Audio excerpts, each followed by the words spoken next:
Kumusta, ako si Otako at ito ang aking recap.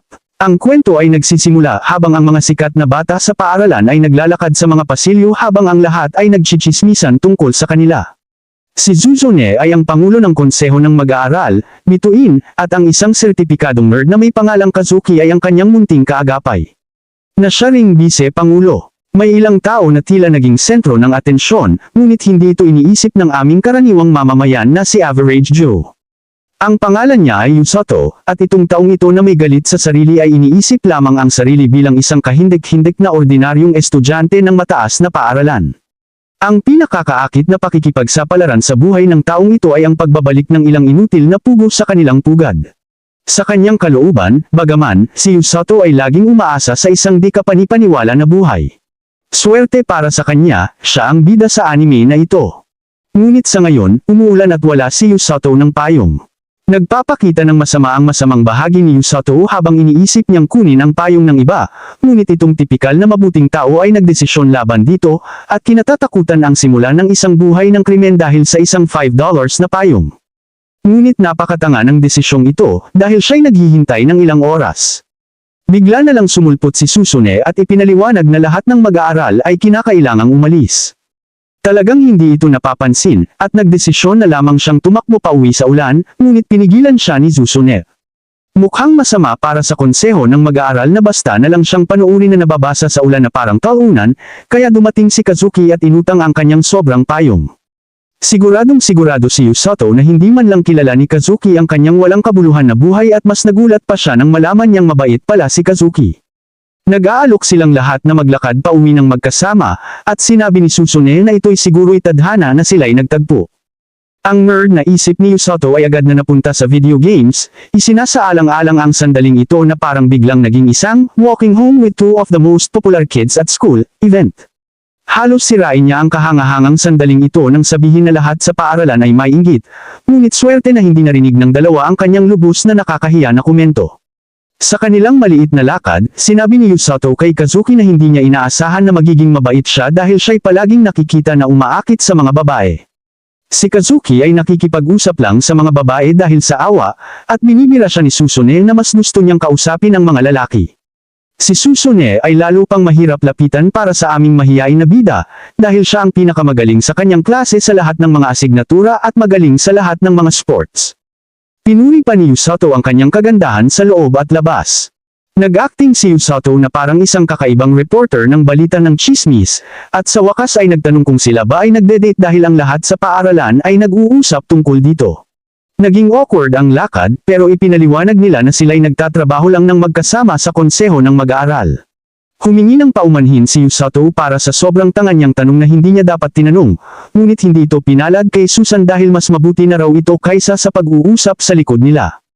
Ang nakakatamad na usapan na ito ay nagpapangarap sa akin na sana'y dumalaw si Tron sa kanilang munting pag-uusap, ngunit tumigil silang lahat nang marinig ng dalawang miyembro ng konseho ng mag-aaral ang mga kampana na kumakalansing.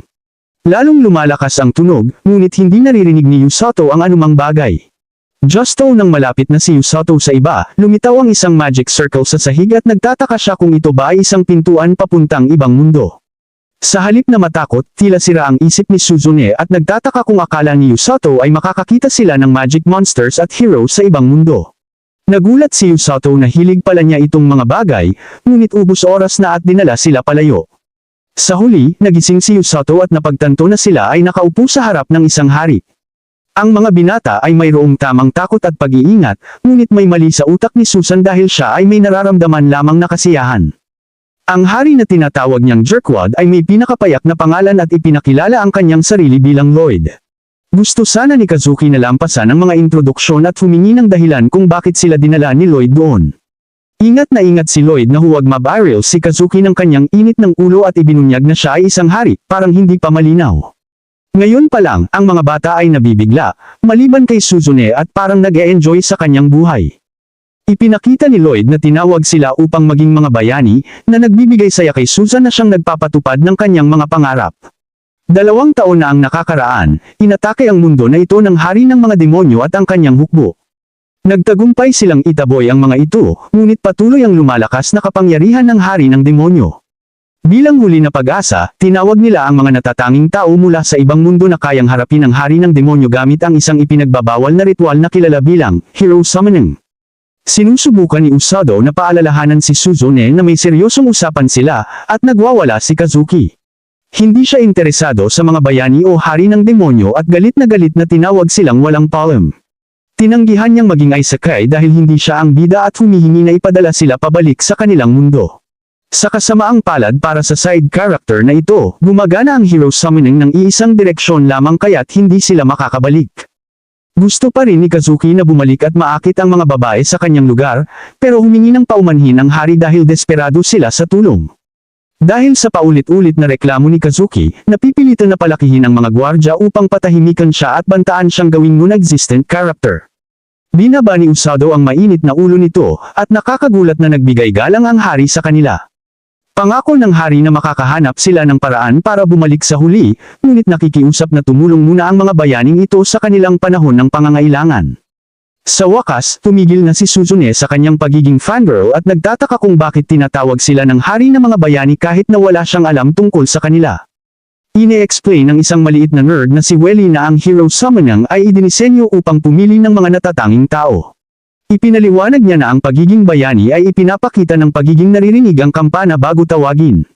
Masamang balita ito para kay Usato dahil siya lang ang hindi nakarinig ng kampana, at iniisip niya kung ito ay nadala siya ng aksidente. Dinala sila ni Welly sa isang bola ng kristal na sumusukat sa kanilang mahika. Nagtataka si Kazuki kung okay lang ba ito kay Usato, pero okay lang siya dahil sinabi sa kanya ni Welly na maaaring magamit niya ang mahika kahit na siya ay isang bayani. Sa tingin ni Kazuki, mas dapat malungkot si Usato dahil sinabi sa kanya ni Welly na maaaring gamitin niya ang mahika kahit na siya ay isang bayani, pero hindi siya masyadong nagre-react. Pinuna ni Suzune na dapat maging mas malungkot si Usato, ngunit hindi ito isang reklamador na parang si Kazuki at ipinaliwanag na dapat silang maging gaya ni Suzune na sobrang excited. Siya ang unang tinest, at ang kulay ng kristal ay nagpapakita ng kanyang kaugnayan sa mahika ng kidlat. Bilang kung hindi sapat ang maganda na, mayroon din siyang maraming mana. Hindi masaya si Suzune at ngayon naman ay pagkakataon ni Kazuki. Halos hindi hinawakan ng lalaki ang bagay, at nagulat si Welly nang maging puti ang kristal. Mahika ng ilaw ito, at sigurado si Suzune na ibig sabihin nito ay maaari siyang magpaputok ng laser beams mula sa kanyang mga mata o mas mabuti pa, maaaring magamit niya ang mga espadang gawa sa liwanag. Pinuna ni Oz na hindi siya isang wi tulad niya at malamang na hindi niya alam ang sinasabi niya, ngunit pinagsabihan siya ni Suzune dahil sa maangas na dila. Napagtanto ni Suzune na gusto niya ang dila ni Usato sa paraang iyon at nasira ang perfectong imahe ni Usato ni Suzune sa tuwing nagsasalita siya. Inipaliwanag ni Welly na ang mahika ng ilaw ay napakabihira at ilang tao lamang ang makakagamit nito. Tinutulak nito ang kasamaan, kaya't ang kapangyarihan nito ay walang kapantay laban sa mga demonyo. Taas na ang pamantayan sa unang dalawa, ngunit ngayon ay pagkakataon na ng aming pangunahing tauhan. Umaasa si Usato na kahit maliit lang ang kanyang kapangyarihan bilang ang simpleng bata na ito na umaasa na makatulong kay Suzune at Kazuki sa abot ng kanyang makakaya. Natutuwa siya nang magbago ang kulay ng kanyang kristal, at akala ng lahat ay isang nakakakalma na kulay. Subalit sa pagtingin kay Welly, tila ibang kwento ang ipinapakita niya, sapagkat siya'y nagulat sa pagbabago ng kulay at agad na dinala si Usato nang hindi nagsasalita. Diretso siyang dinala ni Welly sa hari at ipinaliwanag na mayroong mas importanteng bagay siyang dapat sabihin. May magandang tawanan si King Lloyd habang nagbibiro tungkol sa affinity ni Usato sa madilim na mahika. Ngunit ito'y tumigil nang ilabas ni Welly na ang bola ng kristal ay nagiging berde. Napalunok ang mga gwardya at nagsimula nang sabihin ni Welly kung ano ang ibig sabihin nito. Ngunit tiniyak si Usato na muling mananatiling magulo ang kanyang isipan dahil sa biglang na demand ni King Lloyd na madali ang palayasin si Usato mula sa kastilyo. Sinusubukan nilang isipin ang pinakaligtas na lugar na paglalagyan sa kanya at iniisip ni Usato kung totoo nga bang delikado siya. Nagtanong siya kung may iba pang may parehong mahika, at biglang may isa pa. Isa itong babae, ngunit hindi man lang gustong banggitin ang pangalan ng hari. Sa kabiguan ng hari, itong babae ay pumasok at nagdudulot ng matinding takot sa lahat. Alam natin na ang pangalan niya ay Rose, at nais niyang malaman kung ang mga bayani ay tinawag na. Sana'y nag-off ang hari ng kanyang araw, ngunit hindi ito mangyayari kay Rose. Tinatanong niya si Usato kung siya ay isang bayani, ngunit ipinaliwanag ni Haring Lloyd na siya isang nerd lamang na napadpad doon ng aksidente. Desperadong itinatago ng lalaki ang katotohanan at sinabi sa kanya na si Yusato ay superordinary. Nagpakilala si Rose kay Yusato bilang kapitan ng Kingdom's Rescue Team, ngunit nararamdaman ng aming bata na itong galit na babae ay mas mukhang may balak na kumuha ng buhay kaysa magligtas. Mukhang matalino si Wedgie dahil kalmado niyang naayos ang sitwasyon at inalok na dalhin si Rose sa tunay na mga bayani sa silid ng kristal. Sa kasamaang palad, si Yusato ay isang tanga na hindi marunong magbasa ng sitwasyon at tinanong ang hari kung ano ang ibig sabihin ng kulay na berde ng kanyang kristal. Narinig pa rin ni Rose ang lahat, kaya't lahat ay natatakot sa kung ano ang mangyayari kay Yusato. Kinumpirma ni Yusato na ang kanyang bola ay berde, at sinabi ni Rose sa hari na hihiramin niya ang binata. Ang hari ay nagpasya na kinakailangan niyang kumilos ng mabilis at maingat na sinasabi kay Welly na ilayo si Yusato mula sa kanya. Gumamit si Welly ng isang uri ng bubble magic upang madali siyang ilayo doon, ngunit agad na sumusunod si Rose pagkatapos niya. Si Welly ay nagpadala ng aming moon hero sa langit, ngunit si Rose ay agad na nakarating sa kanya. Siya ay lubos na makapangyarihan dahil sinira niya ang bubble at mabilis na hinuli si Yusato. Lahat ay natira na nakanganga sa gulat, tulad ng isang grupo ng mga isda, at sinabi ni Rose sa hari na gagawin niyang isang ganap na gumagamit ng healing magic ang binata.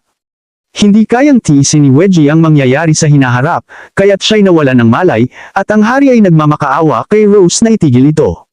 Alam niyang naghahanap si Rose ng iba pang gumagamit ng healing magic, ngunit sinikap niyang ipaliwanag na si Yusato ay nadamay lang sa aksidente. Inaayawan ng kanyang walang kwentang mga salita, yamang sila'y agad nang nawala papunta sa kastilyo.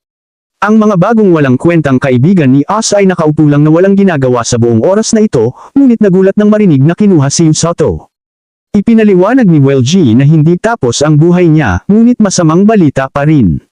Dinala siya sa rescue team malapit sa bayan ng kastilyo. Ang mga gumagamit ng healing magic ay napakakaunti, at ang baliw na babae na kumuha sa kanya ay isa sa kanila.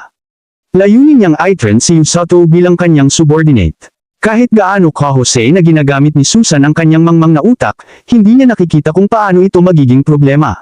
Swerte nga at ipinaliwanag ito ni Wedgie sa kanya na parang siya isang batang magsalita at ibinuking ang mga hindi kapanipaniwala na paraan ng pagsasanay ni Rose. Sa kanyang base, ipinaliwanag ni Rose na si Yusato ay may potensyal lamang na maging isang gumagamit ng healing magic, kaya't dinala niya ito sa rescue team. Ito na ang kanyang tahanan, at tinawag niya ang kanyang mga lalaki. Kinakatakutan si Yusato ng mga itong taong ito, at sinabi ni Rose sa kanila na aalagaan nila siya. Sinabi niya sa kanila na maging mabait, ngunit tila mga baliw ang mga ito at ipinakilala ang kanilang mga sarili. Kinatatakutan ni Yusato ang pinakamasama sa bawat posibleng sitwasyon habang iniisip kung siya ba ay isang uri ng inihahandog at siya ay isasakripisyo sa mga halimaw na ito. Sinabi ni Rose sa kanila na huwag takutin si Yusato, ngunit siya ang pinakatatakutin sa lahat. Sinusubukan ng mga lalaki na ipaliwanag na ito ay isang uri ng kabaitan, ngunit hindi naiintindihan ni Yusato kung ano ang ibig sabihin ng kabaitan para sa mga ito. Ipinaliwanag ni Rose na bagaman ang mga ito ay kanyang mga subordinate, hindi sila mga gumagamit ng healing magic. May dalawang iba pang gumagamit ng healing magic sa rescue team, ngunit kadalasan sila ay nagtatrabaho sa ibang lugar.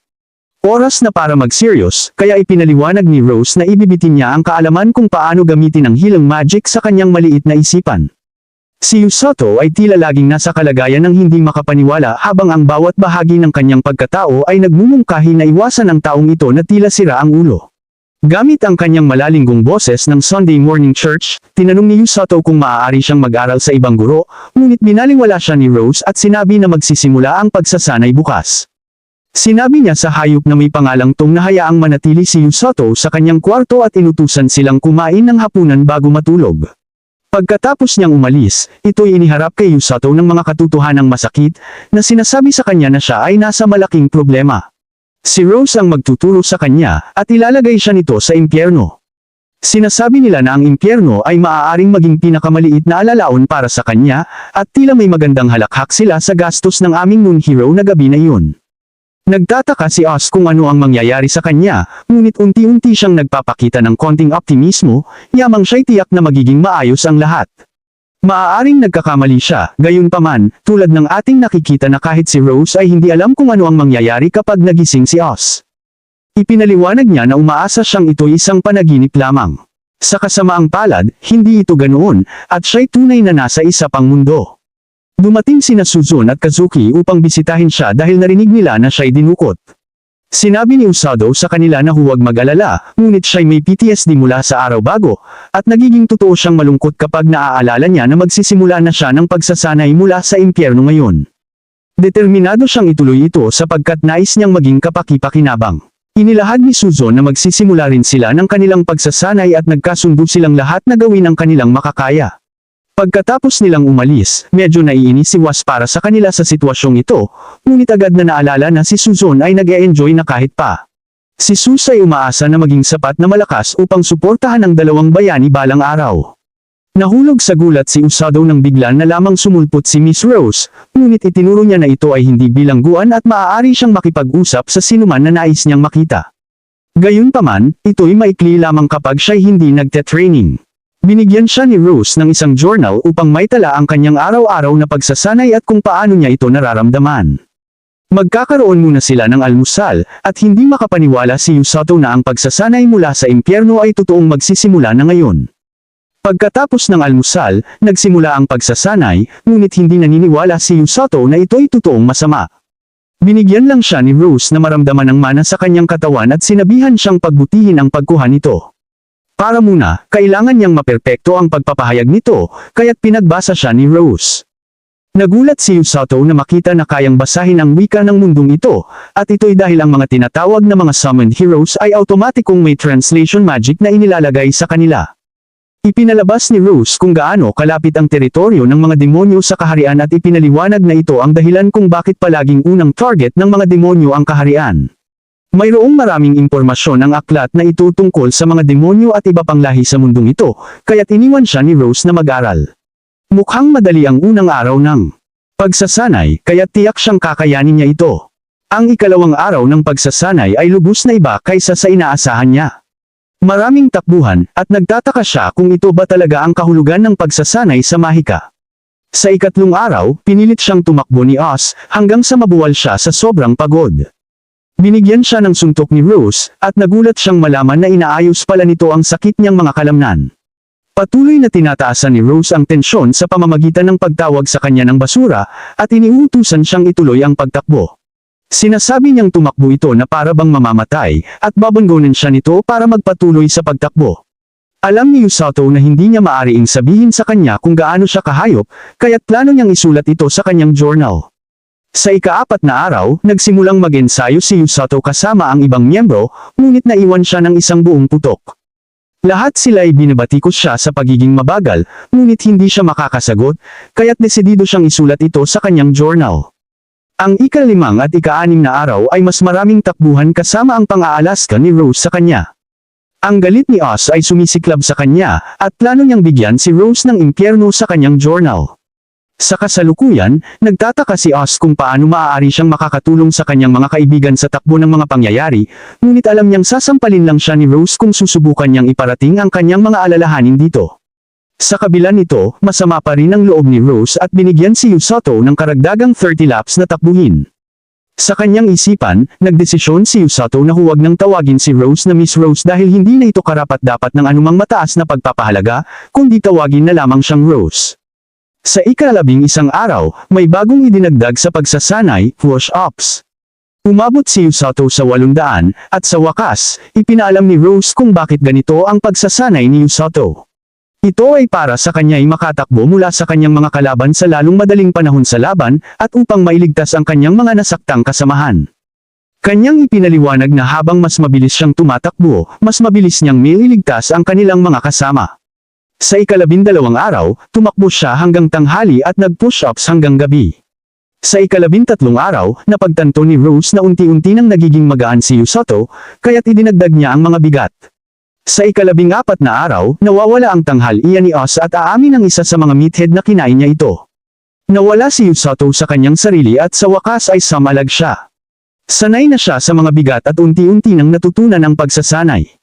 Isang linggo pagkatapos, dumating ang mga kaibigan ni Oz at nagulat sila sa kung gaano siya kabilis na nagbago sa maikli lamang na panahon. Gumagawa ito ng masusing push-ups, at sinasabi ni Rose na huwag siyang magreklamo tungkol sa isang bagay na napakadali para sa kanya.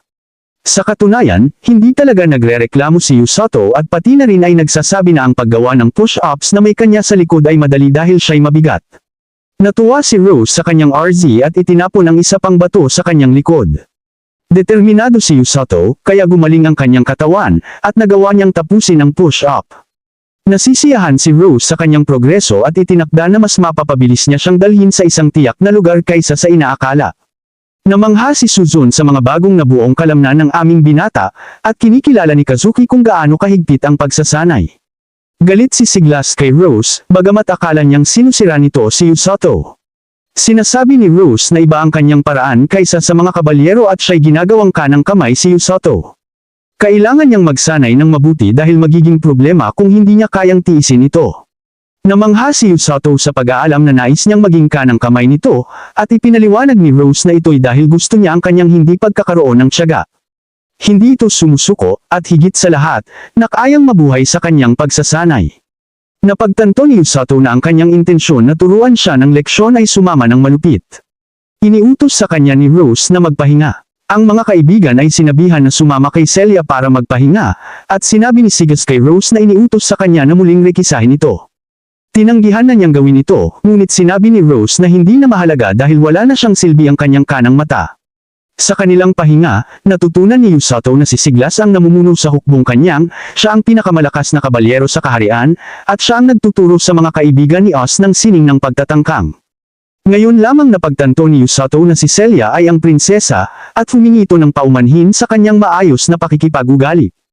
Nakatikim sila ng isang uri ng pie, at nagtataka si Kazuki kung totoo nga bang ganoon ang pagsasanay ni Yusato araw-araw. Sinabi ni Yusato na iba ito ngayon, ngunit iyon ay dahil mas madali ito ngayon. Ipinaliwanag ni Kazuki na maayos ang kanilang pagsasanay, ngunit hindi gaanong mahirap tulad ng kay Yusato. Nawala na sa katinuan si Suzun, ayon sa anunsyo niya sa kanilang usapan para tingnan ang mga kalamnan ni Oz, na ngayon sobrang maganda na, at tinatanong ni Kazuki kung hindi ba masyadong mahirap para kay Yusato ang pagsasanay. Inaamin ni Yusato na napakahirap nito, at naisip niyang tumakas noong una. Ganun pa man, nakakatuwa na ito'y nagiging masaya na para sa kanya, at napagtanto na hindi masama ang buhay doon. Ang mga kaibigan ni Oz ay nagtataka sa kanya, ngunit ipinaliwanag niya na siya'y matigas ang ulo. Oh, mag-aaway silang tatlo ng isang araw, kaya't gusto niyang maging handa para sa araw na iyon at suportahan ang dalawa. Nagbibiro sila tungkol sa kakaibang pag-uugali ni Suzun, at nagluto ang malaking lalaki na kumain ng almusal ni Yusato ng pagkakalimutang iyon. Maliwanag na may sama ng loob pa rin si Yusato, at nagsimulang magsalita tulad ng mga ibang meatheads, at nagkaroon ng argumento. Tumindi na si Yusato at nagsimulang magsalita ng parehas sa iba pang meatheads, at nagsimula silang mag-away. Ang malaking lalaki ay nagtatangkang tadyakan si Yusato, at nais niyang subukan ito, kaya't nagsimulang magbugbugan sila. Nagtatanong si Celia kung okay lang panuurin, at sinabi ni Kazuki na okay lang dahil ito'y tila bahagi na ng pang-araw-araw na buhay ni Oz. Maliwanag na napabilis ng husto si Yusato, kaya't nagpa siya si Kazuki na kailangan niyang bumalik sa pagsasanay upang hindi maiwan sa likod. Handa na rin si Suzun na umalis, ngunit napagtanto ngayon na tila ba may dahilan kung bakit silang tatlo ay dinala sa mundong ito.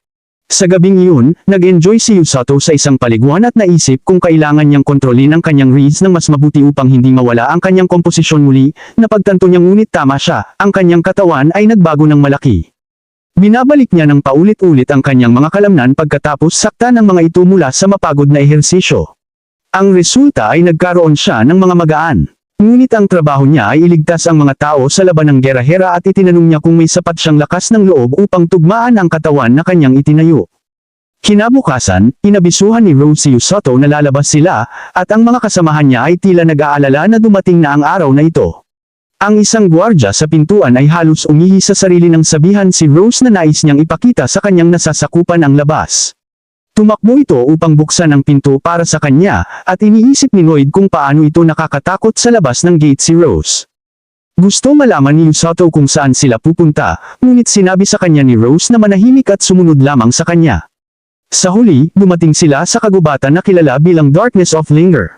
Kilala ito sa pagiging puno ng mga halimaw, at siya ay biglang nagsabi kay Yusato na huwag nang bumalik hanggang hindi niya nahuhuli ang isang Grand Grizzly. Iniisip ni Yusato na may malinaw na pagkakamali dahil ipinaalala sa kanya niya na ang Blue Grizzlies ay naging Grand Grizzlies lamang pagkatapos ng 100 taon. Sinabi pa sa kanyang aklat na peligroso na ang Blue Grizzlies. Ipinaliwanag ni Rose na madali lang dapat itong makuha niya, ngunit ipinunto ni Usoto na takbo lang ang ginawa niya at wala siyang ideya kung paano lumaban. Wala itong ibang ipinaliwanag kundi binigyan lang siya nito ng direksyon patungo sa kagubatan. Nagsisimula ng bumagsak si Usoto mula sa langit, at siya ay naguguluhan dahil tiyak na hindi siya mabubuhay. Gayunpaman, biglang nagsimula ang kanyang katawan na magliwanag gamit ang kanyang healing magic. Natagpuan ni Usoto ang determinasyon sa kanyang sarili na mabuhay anuman ang mangyari, kaya't ginamit niya ang kanyang healing magic upang paghandaan ang pagbagsak. Hindi makapaniwala si Usoto na nabuhay siya, at pinagaling niya ang kanyang sarili upang magawa ang sinabi ni Rose. Hindi siya makakabalik hanggang hindi niya ito nagagawa, kaya't tinatangkang magkaroon ng positibong pananaw si Usoto. Iniisip niya na hindi dapat masyadong mahirap dahil ito'y 1-2 metro lamang na oso, ngunit siya ay namangha nang ito'y magpakita sa kanyang likuran. Sobrang laki pala nito, at kahit ang mga kuko nito ay malalaki. Medyo nagkaroon ng kumpiyansa si Usoto na hindi aabot ang oso sa kanyang bilis, ngunit madali niyang natuklasan na kayang abutin ito ng oso. Binabalikan ni Usoto ang sarili na siya ay nakakaraos na sa training mula kay Rose at itong munting teddy bear ay walang laban sa kanya. Sa kabila ng lahat, hinarap niya ang oso, ngunit nang makita niyang may kasama itong mga hayop, tinalon na naman niya ang buhay. Tinatawag niyang mga duwag ang mga oso dahil sa pagsasama-sama laban sa kanya. Noong oras na iyon, narinig niyang may malapit na talon, kaya't itinulak niya ang sarili pababa nito gamit ang kanyang healing magic. Ang mga oso ay wala nang magagawa kundi iwanan ang kanilang biktima, at ginamit ni Usoto ang pagkakataon upang magkaroon ng kahit paano'y katahimikan. Mayroon lang siyang ilang ration, kantin, at kutsilyo, kaya't nais sana niyang ibigay ni Rose ang kahit ano na makakatulong sa kanya. Mukhang imposible ng hatulan ang isang Grand Grizzly ngunit iiwan na lang niya ang nakakadepress na gawain na ito para bukas. Masaya na si Usoto na nabuhay siya sa unang araw at natulog sa isang bundle ng mga dahon. Sa sumunod na araw, nagsimula si Usoto sa kanyang misyon at napagpasyahan niyang dapat niyang malaman ang higit patungkol sa kanyang kalaban. Una niyang dapat malaman ay kung saan ito nakatira, at natagpuan niya ang ilang marka ng kuko sa isang puno. Sa oras na iyon, naghanda na si Usoto para sa laban ng kanyang buhay habang naririnig ang kakaibang ingay mula sa mga damo. Subalit hindi ito iba kundi ang isang inosenteng kuneho. Isang halimaw na kamukha ng kuneho nga, at tila'y sugat ito. Pinagaling ni Usoto ito at parang isang tagapagpayo ng kuneho na ingatan ang sarili.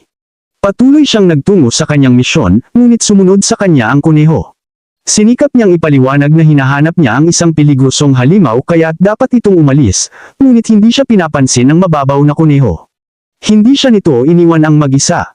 Kaya't nagsimula siyang magtanong kung sinusubukan siyang ipakita ng kuneho kung saan matatagpuan ang Grand Grizzly. Sinundan ni Usoto ang munting nilalang at dinala siya ito mismo sa mga oso. Nagplano si Usoto na bantayan ang mga ito nang hindi napapansin at napansin na tila isang pamilya ang mga ito. Nagpasya si Usoto na magpahinga para kumuha ng hindi malinis na tubig na medyo kinakailangan niyang pagdudahan, at nagulat siyang makita na hindi pa rin iniwan ang kuneho. Bumalik siya upang ipagpatuloy ang pagmamanman, at unti-unti na siyang nagsisimula na maisip na medyo kahanga-hanga ang mga Blue Grizzlies. Ang kanyang kaibigang kuneho ay napakakulit pa rin, kaya nagsimulang isipin ni Usoto na maganda ang buhay sa kagubatan. Subalit, hindi magtatagal ang pakiramdam na iyon, dahil ang tubig na iniinom niya ay may malupit na epekto sa kanyang tiyan. Ang kanyang magic na pampagaling ay tila hindi agad nagpapagaan ng kanyang pakiramdam, kaya't nagsanib puwersa ang dalawang ito at nabuo ang kanyang naisip na siya'y nalasan ng tubig. Isang araw pa, ipinakita ng tapat na kaibigang kuneho si Usoto kung saan matatagpuan ang malinis na tubig, at ito'y napakasarap. Mayroong maliit na sira si Bugs Bunny, at tila mayroon itong nilalapitang halimaw. Ang munting kuneho ay hindi takot sa Grand Grizzly, kaya't ang lumalapit ay tila lubos na peligroso.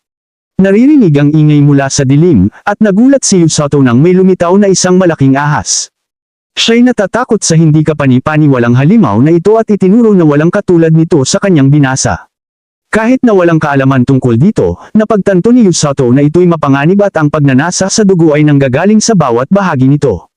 Nang ito'y umalis, muling nakakahinga si Usoto at nagpasya na gawing prioridad na iwasan itong bagay na iyon.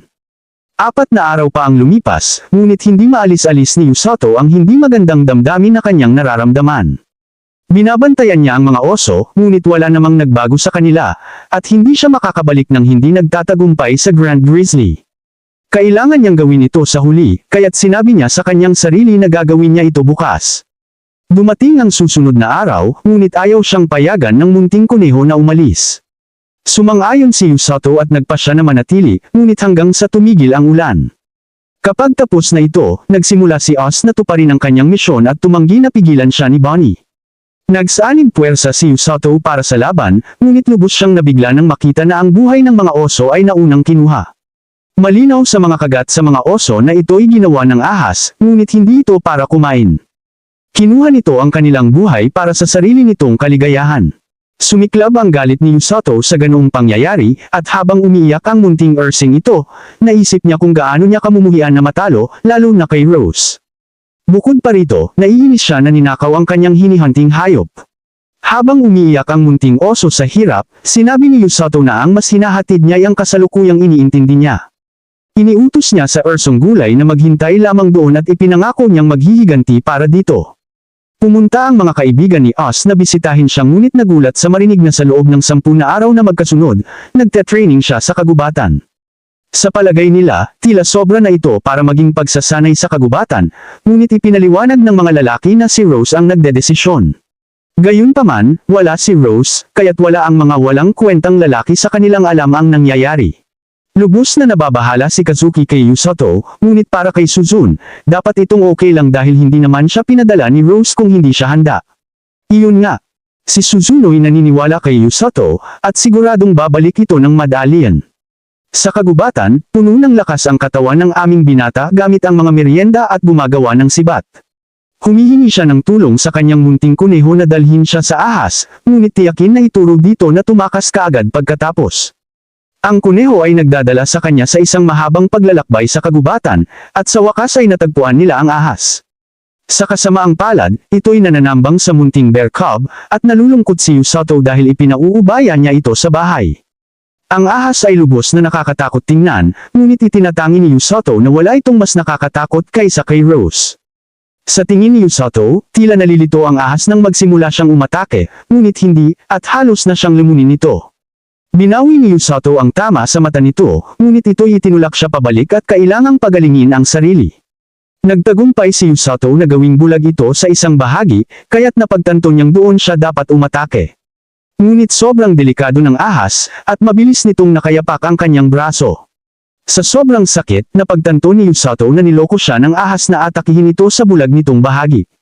Galit na galit si Yusato sa pagkakaloko, ngunit ipinaalam niya na ang braso na kinagat ay may hawak na kutsilyo. Nagtagumpay si Yusato na pagalingin ang kanyang braso sapat na upang ito'y mag-alaw at tinusok ang ahas mula sa loob ng bibig nito. Sa kahangahangang paraan, nakakayang itiis ni Yusato, ngunit biglang umikot ang sitwasyon nang malaman niyang naproning siya. Nalasan siya ng tubig, kaya't kailangang matutunan niya kung paano pagalingin ang sarili mula sa loob.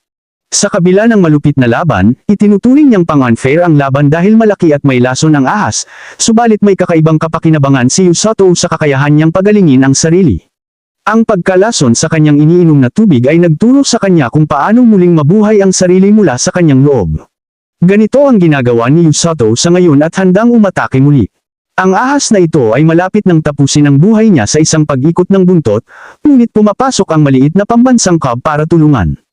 Ang dalawang ito ay may magandang koordinasyon mula't sapol, dahil hinayaan ng oso si Yusato na magtalon mula sa kanyang likod upang mapadpad ito sa itaas ng ahas. Gamit ang maseselang salita, tinawag ni Yusato na tanga ang ahas, at sa kanyang paraan, nagtagumpay siya ng isang matindi at malakas na suntok. Determinado si Oz na tapusin ang laban ngayon din, kaya't idinuduyan pa niya ang sibat sa ulo ng ahas. Sumisigaw siya habang binibigay ang lahat ng kanyang makakaya, at tinutulungan siya ng munting oso sa pagsadlak sa ahas. Sa wakas, matagumpay na napabagsak ang ahas, at hindi makapaniwala si Yusato na nagtagumpay sila. Parang nagustuhan ng oso si Yusato, at ipinapakita niya kung paano nila nakuha ang kanilang panghihiganti. Gusto sanang pagalingin ni Yusato ang munting cub, ngunit ginugol na niya ang lahat ng kanyang mana sa pagsusuri sa lason sa kanyang katawan, at hindi siya makagalaw. Ngunit masamang balita yun dahil nagulat siyang bumangon ng ahas. Hindi makagalaw ng kahit kaunti si Yusato, kaya't tinutukan siya ng munting cub para tulungan siya. Ngunit sinabihan lang siya ni Yusato na tumakbo. Ang ahas ay papalapit na para tapusin ang kanyang buhay, at iniisip ni Yusato ang lahat ng tao sa kanyang buhay. Itinuturing niyang lahat ito ay dahil kay Rose, at sumigaw siya na siya ay may isang mabangis na ogre. Sa kanyang sigaw, isang mabangis na ogre ay bumagsak mula sa langit at tila ba'y tinapakang matindi ang ahas. Ang galit na attitude niya ay nagpapatawa sa kanya, at nagtataka kung paano niya alam na kailangan siyang tulungan. Inilahad ni Rose na ang rabbit na may pangalang Kakuro ang nagsabi sa kanya. Si Kakuro ay kanyang alagang hayop, at iniutos niyang bantayan si Usoto. Inilarawan ni Usoto na dumating ang rabbit na sugatan at humihingi ng tulong, ngunit ipinalabas lang ni Rose na tanga siya. Sinuot daw ni Kakuro ang leeg para makuha ang kanyang tiwala, at nabiktima naman siya. Palaging nandoon si Rose bilang backup, ngunit plano niyang makialam ng mas kaunti.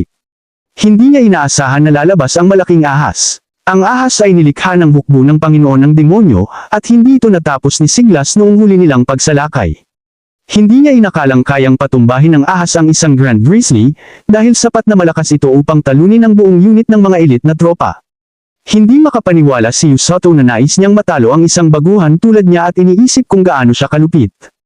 Inilahad ni Rose na hindi niya talaga inaasahan na manalo si Usoto, at ang layunin ay makuha niya ang karanasan sa pakikipaglaban sa isang bagay na mas malakas sa kanya. Ngunit naging mas kapana-panabik ang sitwasyon dahil kay Usoto, kaya't nagdesisyon siyang hayaan itong patuloy. Agad tinukoy ni Usoto na halos mawalan siya ng buhay, at tinututulan siya ng kanyang munting cub.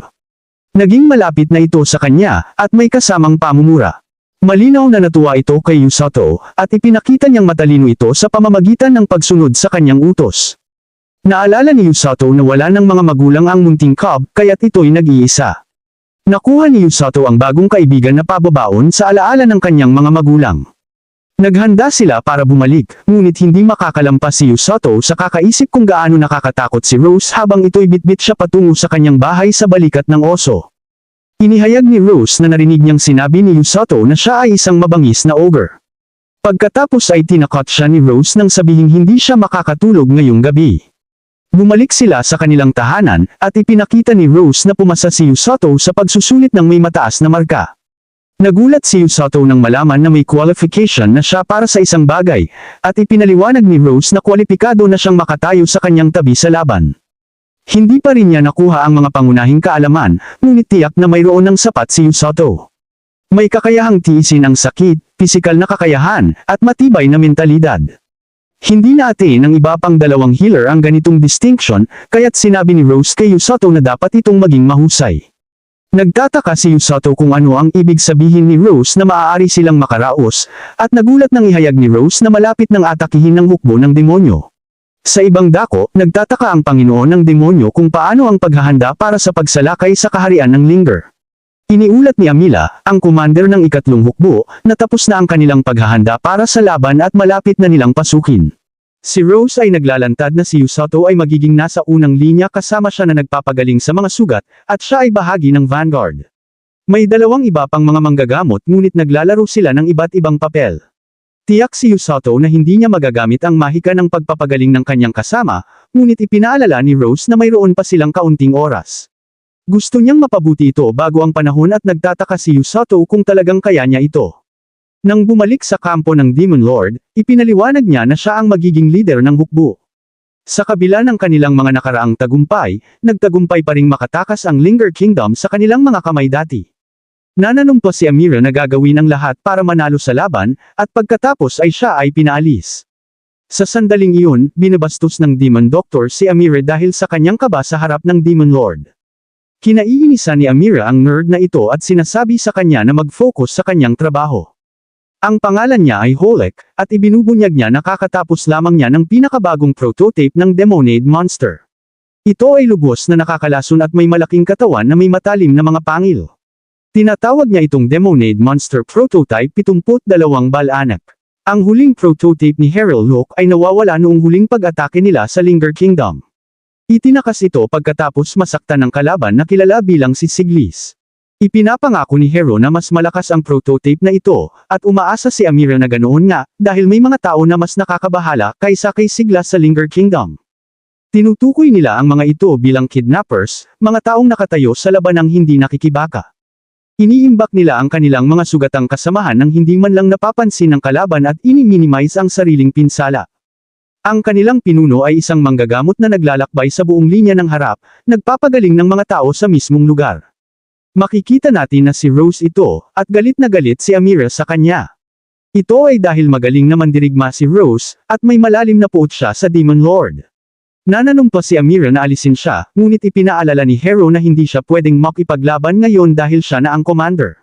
Alam niya iyon, kaya't plano niyang ipadala ang isang tiyak na demonyo, ang Immortal Mage of Darkness, ang Black Knight, patungong bahay.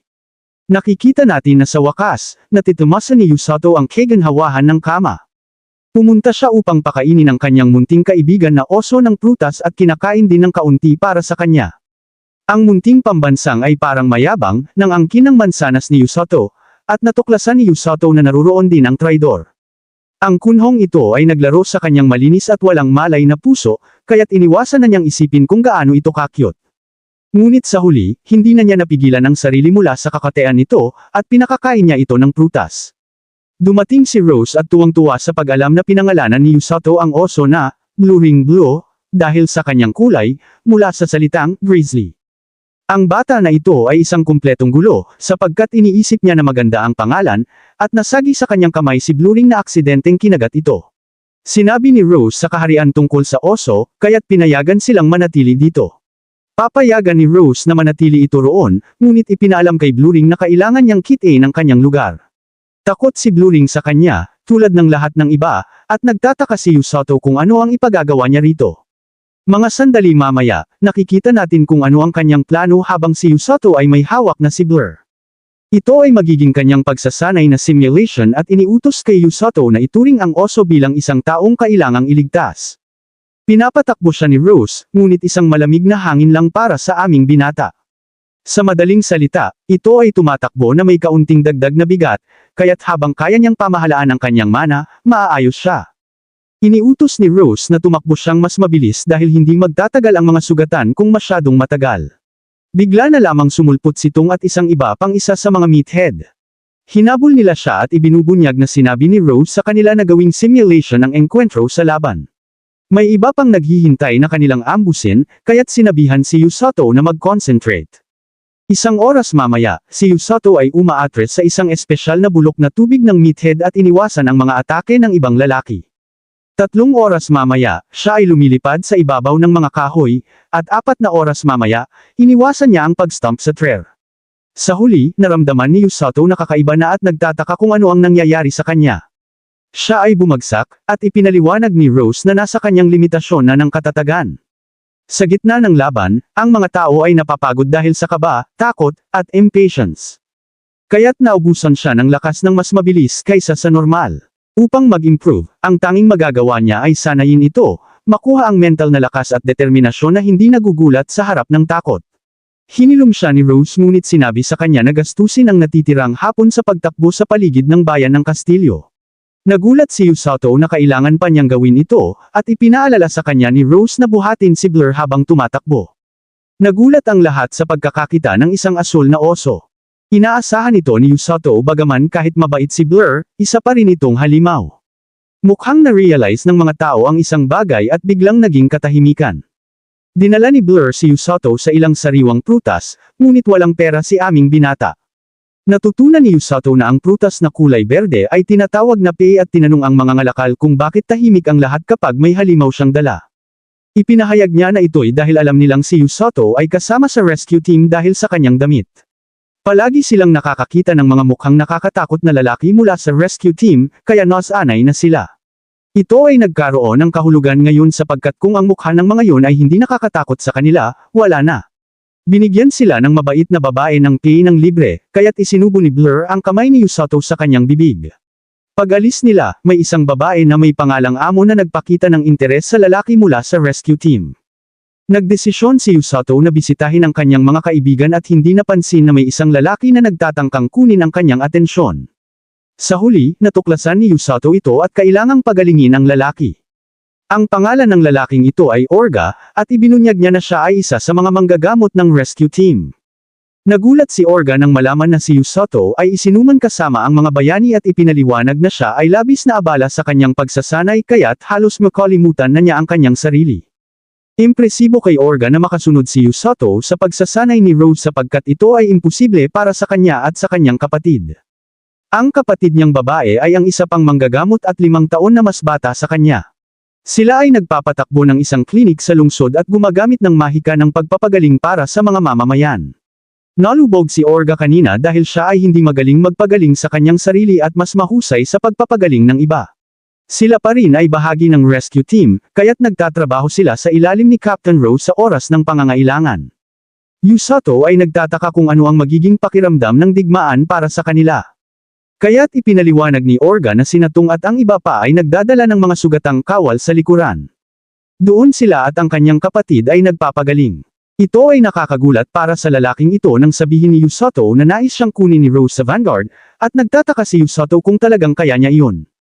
Ipinaliwanag ni Orga na ang mga kabalyero at bayani na lumalaban sa unang linya ay nanganganib ng pinakamalaki. Iniisip agad ni Suicidal ang kanyang mga kaibigan kapag sila'y nasugatan at iniwan. Karaniwan, ang kanilang magagawa ay ang maghintay ng kamatayan. Gayunpaman, ang pagkakaroon ng isang rescue team ay nagbibigay daan sa kanilang pagliligtas.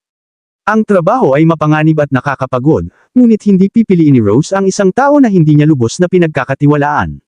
Bago umalis si Orga, hinihiling niyang kay Yusato na huwag masyadong kamuhian si Rose.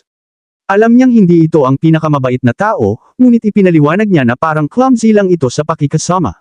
Nagulat si Yusato nang sabihin niya na kahit may mga hindi pa nila natatapos na issue, hindi pa niya kamumuhian si Rose. Nang umalis si Yusato, ipinahayag ni Orga ang kanyang ginhawa na sa wakas ay nakahanap na ng kasama si Rose. Dumating si Yuru, ang kapatid ni Orga, at sinabi niyang may nakilala siyang kakaiba. Darating din silang dalawa sa isa't isa, at siguradong magugustuhan ito ni Yuro. Sa kastilyo, pinahintulutan si Yusato na pumasok kasama si Blue Ring dahil pinanigan siya ni Rose. Nagpasalamat si Yusato sa gwardya, at iniisip niya kung paano napagtitiwalaan ng maraming tao si Rose. Nagtakbuhan si Yusato sa harap ng maraming nagte-training at nakita si Suzune. Natutuwa siya na makita siya ngunit nagtataka kung ano ang asul na bagay sa kanyang likuran. Ikinwento ni Yusato ang kanyang forest adventure, ngunit gusto lang malaman ni Suzune kung pwede ba niyang hawakan ang oso. Pinayagan siya ni Yusato at nangako itong pagalingin siya kung siya'y kagatin. Iniisip ni Suzune ang sarili bilang ang bida ng kanilang munting kwento, kaya't siya'y tiyak na dapat magustuhan siya ng mga hayop. Lubos siyang nagkakamali, gayunpaman, dahil inilaplap ni Blur nang nakakatawa ang kanyang kamay. Sinubukan ni Yusato na pasayahin siya sa pagsasabi na mahiyain lang si Blur at pinatry ito tawagin ang pangalan nito. Maayos na inilapit ni Suzune si Blen upang maging kaibigan, ngunit kinain lang nito ang kanyang kamay. Wala pang naidudulot na kasiyahan si Yusato sa kanya ngayon at nagpahiwatig pa na baka may maitim na kaluluwa siya. Pinakawalan ni Yusato si Suzune ngunit simula nang kainin nito ang kanyang kamay, nagsimula namang kainin ni Blen ang kamay ni Yusato.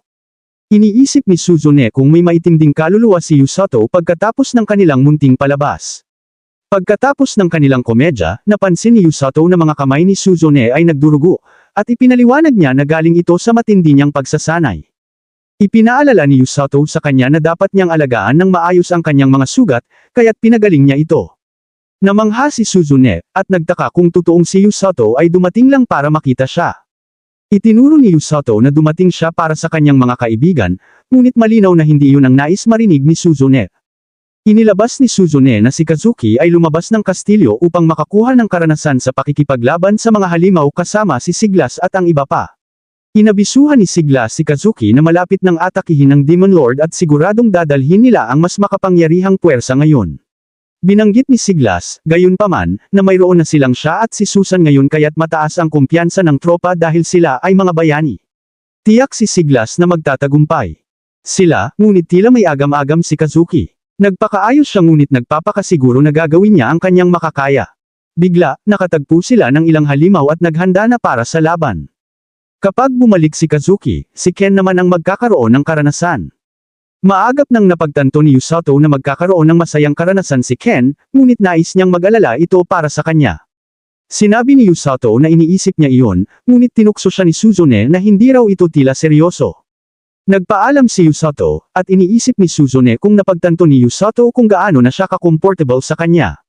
Habang tumatakbo si Yusato, iniisip niya kung paano lahat ay naghihanda para sa digmaan, kaya't nais niyang makatulong sa kanila. Sa kanyang dating mundo, ang kaya niyang gawin ay humanga sa mga taong kayang gawin ang mga bagay na hindi niya magawa. Gayunpaman, hindi na siya ang mahinang tao na iyon.